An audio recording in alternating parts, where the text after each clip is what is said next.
audio jungle.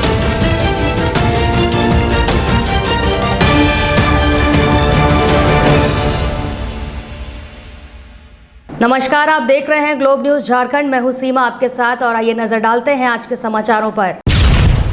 Golmuri police line स्थित GB शाखा में पदस्थापित एएसआई तरुण पांडे ससुराल से लौटने के बाद क्वारंटाइन में था। सोमवार को किसी बात को लेकर टेंशन में आकर अचानक अपने आप को गोली मार ली, जिससे सोमवार को ही उसकी मौत हो गई। उधर मंगलवार को गोलमुरी स्थित पुलिस लाइन में तरुण पांडे का पार्थिव शरीर पहुंचा, जहां एसएसपी सहित पुलिस अधिकारियों के साथ जवानों ने तरुण पांडे को सलामी दी। उधर सलामी के बाद शव परिजनों को सौंप दिया गया। वहीं जानकारी देते हुए रांची से जमशेदपुर पहुंचे हैंडबॉल कोच श्रीनिवास राव ने बताया, तरुण पांडे एक अच्छा खिलाड़ी था। 2017 में गोल्ड मेडल जीता था। स्पोर्ट्स में झारखंड सरकार ने कई पुरस्कार भी दी थी।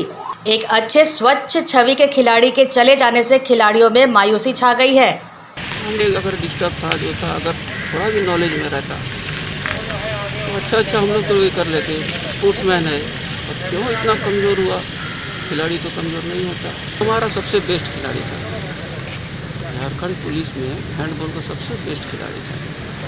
पीपी से खेलता था और इसके पास एक हाथी का ताकत था, इतना ताकतवर। धालबुमगढ़ थाना क्षेत्र स्थित घाटशिला जेल बैरक में सोमवार की रात दो पुलिस जवानों के बीच खाने की बात को लेकर मारपीट हो गई। इससे एक जवान गुस्से में आकर दूसरे पर कुदाली से वार कर दिया। मौके पर ही जवान की मौत हो गई, जबकि बीच बचाव में आया एक और जवान जख्मी हो गया। घटना की सूचना के बाद आरोपी को गिरफ्तार कर लिया गया है। मरने वाले जवान की पहचान धर्मेंद्र सिंह के रूप में की गई, जबकि आरोपी मनीष कुमार पुलिस गिरफ्त में है। जानकारी के अनुसार दोनों एक ही बैरक में खाने के बाद सो रहे थे। आपसी बातचीत में दोनों के बीच विवाद शुरू हो गया, जो मारपीट तक जा पहुंचा। इसी बीच मनीष ने बैरक में रखी कुल्हाड़ी से धर्मेंद्र की गर्दन पर वार कर दिया। धर्मेंद्र की मौके पर ही मौत हो गई, जबकि बीच बचाव में आए जवान उपेंद्र कुमार सिंह गंभीर रूप से जख्मी हो गया। उसे एमजीएम जमशेदपुर में भर्ती कराया गया है। जब तो बैठ के खाता पीता है लोगों ने खाने का टाइम रात्रि में, उसी में जो है कुछ हो। अभी सब जांच का विषय है। यहाँ चिकित्सक के द्वारा उनका मृत घोषित किया गया है।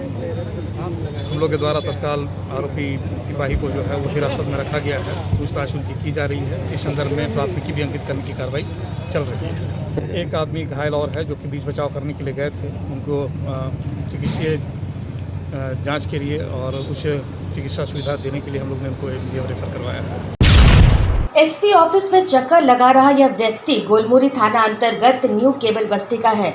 इस व्यक्ति पर आरोप है कि अपने पड़ोस की रहने वाली महिला से पैसे उधार लिए और जब महिला ने पैसे मांगे तो मार पीट कर हाथ तोड़ दिया। उधर इस पूरे मामले को इस व्यक्ति ने सिरे से खारिज करते हुए अपने आप को निर्दोष बताया। इसका कहना है कि हमने पैसे लिए थे और सब पैसे वापस कर दिए हैं। वह महिला जबरन दबाव बनाकर हमसे ज़्यादा पैसा वसूलना चाहती है और गाली गलौज करती है। वैसे इस व्यक्ति ने जिला प्रशासन से पूरे मामले की जांच की मांग की है और कहा है कि अगर हम दोषी हैं तो हम पर कार्रवाई की जाए। अगर वह महिला दोषी है तो उस पर भी कार्रवाई होनी चाहिए। आपको याद दिला दें कि सोमवार के दिन कुछ महिला एसपी दरबार पहुंची और एसपी से न्याय की गुहार लगाते हुए इस व्यक्ति पर महिला के साथ मारपीट करने का आरोप लगाया था। उधर पुलिस पूरे मामले की जाँच शुरू कर दी है। हम यही अब प्रशासन से सहयोग चाहेंगे कि इसका निष्पक्ष जांच किया जाए और इस पे कड़ी से कड़ी, अगर मैं गलत हूं तो इस पे मेरे साथ जो भी कार्रवाई करेगा प्रशासन, मैं उसको एक्सेप्ट करता हूं। और ये जो पैसा लेन देन वाली जो बात है, ये पैसा पहले पूरा दिया जा चुका है, जिसका मेरे पास प्रूफ है। बागबेड़ा से स्टेशन जाने वाली मुख्य सड़क किनारे वायरलेस मैदान के पास गंदगी का अंबार के कारण आने जाने वाले स्थानीय लोगों को काफी परेशानियों का सामना करना पड़ता है, जिसको लेकर मंगलवार को पूर्वी सिंहभूम युवा राष्ट्रीय जनता दल का एक प्रतिनिधिमंडल उपायुक्त कार्यालय पहुंचा, जहां उन्होंने उपायुक्त को एक लिखित आवेदन सौंपा। वही जानकारी देते हुए जिला अध्यक्ष शुभम सिन्हा ने कहा, बागबेड़ा वायरलेस मैदान के पास लॉकडाउन के कारण जिला प्रशासन के निर्देश पर सब्जी बाजार लगाई गई है, लेकिन साफ सफाई नहीं होने के कारण मैदान के पास कचरे का अंबार लगा हुआ है। उधर बरसात में पानी जमा होने के कारण बदबू आती है। वहीं बगल में ही शंख मंदिर और मजार है। उधर गंदगी से बीमारी फैलने की संभावना है। वैसे जिले के उपायुक्त को आवेदन के माध्यम से पूरे मामले की जानकारी दे दी गई, साथ ही कचरे का निष्पादन कराने की उचित व्यवस्था के लिए आग्रह किया गया।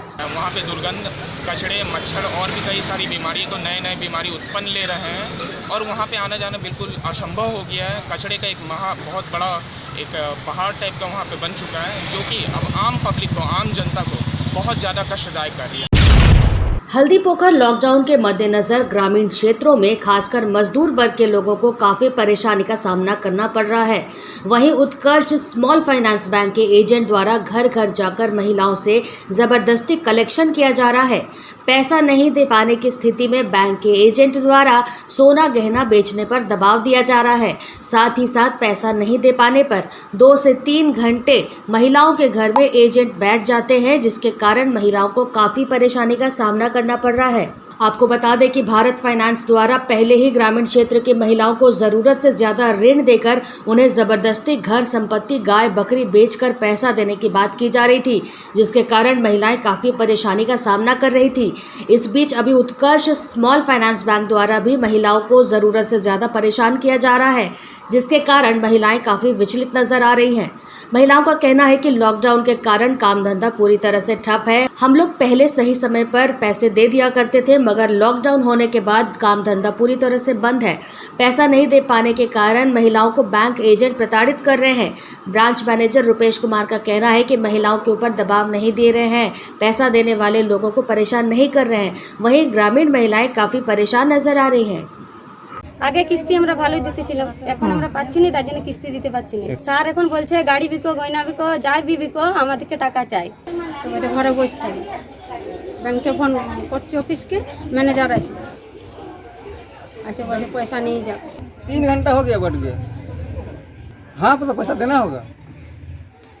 हम लोग का तो काम धंधा नहीं हो रहा, कहाँ से देंगे पैसा? বসে রয়েছে স্যার, তং করছে পয়সা দিতেই হবে, কোথায় থেকে দেবো? আমি তো বলছি এখন হবে না, তার স্যার মানে বসে রয়েছে ঘরে জবরদস্তি বসে আছে। হ্যাঁ কি বলছে? যেটা দিতেই হবে, আজকে আমি লিখ করিয়ে যাবো। नहीं सर, जबरदस्ती नहीं किया जा रहा है इसमें। ऐसे भी अगर जो लोग देने में सक्षम हैं वो दे सकते हैं। अगर ऐसा कुछ नहीं है कि आप जबरदस्ती देवे करिए, ऐसा कुछ नहीं है। हमारे बैंक के कर्मचारी ऐसा नहीं करते। हो सकता है कि अदर MFI के कर्मचारी कर रहे होंगे। 2 घंटा 3 घंटा घर में आप लोग बैठे रहे पैसे के लिए? नहीं, बिल्कुल नहीं सर। पोटका मीडिया ने एक बार फिर अपने सामाजिक दायित्व का निर्वहन करते हुए रसून चोपा के सावनाडी में पिछले 4 साल से बिजली नहीं थी मामले को मीडिया द्वारा गंभीरता से दिखाया गया। इसके दिखाए जाने के 24 घंटे के अंदर बिजली विभाग द्वारा नया ट्रांसफार्मर लगाकर बिजली बहाल कर दी गई है। गांव के लोग काफ़ी खुश हैं और मीडिया को दिल से धन्यवाद कर रहे हैं। आपको बता दें कि पिछले 4 साल से बिजली नहीं थी। ग्रामीणों द्वारा कई बार लिखित दिए जाने के बाद भी जले हुए ट्रांसफार्मर को परिवर्तित नहीं किया गया था। मामले को मीडिया द्वारा प्रमुखता से दिखाया गया। दिखाए जाने के बाद बिजली विभाग हरकत में आई। इसके बाद 24 घंटे के अंदर बहाल कर दी गई। आज गांव के प्रत्येक घर में बल्ब जल रहा है। बच्चे खुश हैं, बच्चे अंधेरे में भी पढ़ाई कर पा रहे हैं और लोगों ने मीडिया के प्रति आस्था और विश्वास रखा था, जिसके बाद मीडिया उनकी समस्या को दूर करने का काम की। ग्रामीणों ने मीडिया की पूरी टीम को बहुत बहुत धन्यवाद दिया है। मीडिया वालों को बहुत बहुत धन्यवाद। आज हम लोग का बिजली ट्रांसफार्मर मिल गया है, जल रहा बत्ती, बहुत बहुत धन्यवाद। और इसी कारण हम लोग गांव वाला बहुत खुशी में है। अभी আগে তো নাই ছিল, 4 সাল জ্বলে নাই, এখন জ্বলছে। धनबाद शहर में कोरोना महामारी के खौफ के बावजूद सड़कों पर जाम का हाल है। सड़क जाम से शहरवासी बेहाल हैं। ऐसे में शहर के श्रमिक चौक पर वाहनों की कतार एक ओर जहां यातायात व्यवस्था को अस्त व्यस्त करती है, वहीं मौके पर तैनात पुलिस के जवानों को वाहनों की कतार से कोई विशेष मतलब नहीं है, क्योंकि वहां वाहन चालकों का कहना है कि पुलिस सड़क जाम की समस्या को कम देखती है, जबकि आने जाने वाले वाहनों से वसूली में ज़्यादा ध्यान देती है, जिसकी वजह से लोगों को काफ़ी परेशानी भी होती है। हालांकि श्रमिक चौक के समीप गया पुल के नीचे थोड़ी सी बारिश होने पर तालाब का नज़ारा हो जाता है। ऐसे में वाहनों का कतार लगना आम बात है, लेकिन ज़रूरत है कि पुलिस वसूली के बजाय यातायात समस्या को सामान्य करने पर ज़्यादा ध्यान दे। धनबाद में इन दिनों कोरोना वैश्विक महामारी का डर लोगों में लगता है कि नहीं है। जिस तरह से लोग अपने घर से बाहर निकल रहे हैं, जैसे लगता है कोरोना को मात दे दी है। धनबाद में इन दिनों कई स्थानों पर जाम की समस्या बन गई है। बात कर रहे हैं बैंक मोड़ से पूजा टॉकीज चौक तक इन दिनों लगातार जाम की समस्या हो रही है, जो एक बड़ी कोरोना विस्फोट का कारण बन सकता है। लोग सतर्क नहीं हो रहे हैं। रोज रोज जाम की समस्या से परेशान होकर पुलिस भी इन दिनों अपनी ड्यूटी से दूर है और वहीं पर आराम से कहीं रोड किनारे खड़े होकर जाम के मूक दर्शक बने हुए हैं। उन्हें किसी तरह की कोई परवाह नहीं है कि जाम से छुटकारा कैसे मिले, इसलिए पुलिस भी अपनी ड्यूटी बहुत मुस्तैदी से रोड किनारे खड़े होकर निभा रहे हैं। धनबाद गया रेल लाइन ब्रिज के नीचे रोड काफी जर्जर हो चुकी है, जिसके कारण जाम की समस्या उत्पन्न कर रही है। यह रोड कई सालों से बरसात के समय जर्जर हो जाती है। पथ विभाग इन्हें मरम्मत तो करती है, मगर फिर स्थिति जस की तस बनी रह जाती है। लॉकडाउन में सामाजिक संस्थाएं लगातार गरीबों को भोजन करा रही हैं। इसी दौरान आज शहर की सामाजिक संस्था ने टेल्को ओल्ड एज होम में लाचार, बेबस और बेसहारा लोगों के बीच भोजन का वितरण किया। वैसे यह संस्था प्रतिवर्ष बेसहारों के बीच भोजन और खाद्य सामग्री का वितरण करती है। उधर मंगलवार को जन्माष्टमी के दिन यह संस्था नाश्ता और भोजन का वितरण कर अपने सामाजिक दायित्व का निर्वहन किया। जन्माष्टमी की धूम पूरी दुनिया में है। भगवान कृष्ण के जन्मोत्सव को लेकर बिष्टुपुर स्थित नागा मंदिरों में विशेष सजावट की जा रही है, लेकिन कोरोना को देखते हुए मंदिरों में बाहरी लोगों के प्रवेश पर रोक लगा दी गई है। भगवान कृष्ण का जन्मोत्सव तो मनेगा, लेकिन भक्त मंदिर में नहीं पहुंचेंगे। सोशल डिस्टेंसिंग के मद्देनजर मंदिरों में बाहरी लोगों के प्रवेश पर रोक लगी है। साथ ही मंदिर में ज्यादा भीड़ ना हो, इसका ध्यान रखते हुए मंदिर कमेटी ने पूजा अर्चना की तैयारी पूरी कर ली। वहीं भगवान कृष्ण का जन्म रात के 12 बजे होगा और जन्म के साथ ही मंदिरों में दीपावली सा नज़ारा देखने को मिलेगा। उधर जन्माष्टमी महोत्सव की तैयारी लगभग सभी मंदिरों में पूरी कर ली गई है। वैसे आज इस महोत्सव को लेकर पूजा अर्चना करने वाले लोग भूखे प्यासे रहकर भगवान श्री कृष्ण के जन्म का इंतजार करेंगे और उनके जन्म के साथ ही लोग अन्न ग्रहण करेंगे। भक्तों की भागीदारी नहीं रहेगी, वैसे पूजा में उत्साह की कमी नहीं रहेगी। पूजा विधिवत होगा और जैसा कि आप देख रहे हैं भगवान श्री कृष्ण का जो झूला है उसे सुसज्जित कर दिया गया है और रात 12 बजे इनका जन्म विधिवत कराया जाएगा। लोगों के दिल में इस बात की रोष तो है कि मंदिर में वो आकर हर वर्ष की भांति दर्शन नहीं कर सकते हैं, परंतु उनकी सुविधा के लिए नेट पर और फेसबुक पर हम लोग लाइव टेलीकास्ट करेंगे। कृष्ण जन्माष्टमी को लेकर कोयलांचल के मंदिरों को दुल्हन की तरह सजाया गया है। भक्त सुबह से ही मंदिरों में पहुंचकर पूजा अर्चना करने में लगे हुए हैं। वैश्विक महामारी कोरोना का भी असर मंदिरों में देखने को मिल रहा है। धनबाद के हरि मंदिर में सुबह से ही लोग पूजा अर्चना करने पहुंच रहे हैं। देर रात भगवान कृष्ण का जन्मोत्सव मनाया जाएगा। मंदिर प्रबंधकों के द्वारा यह खास ख्याल रखा जा रहा है कि ज़्यादा भीड़ ना हो। जन्माष्टमी को लेकर कृष्ण मंदिरों में तैयारी अंतिम चरण पर है। शहर के लक्ष्मी नारायण मंदिर, शक्ति मंदिर, RPSS व हरि मंदिर में जन्माष्टमी की भव्य तैयारी की गई है।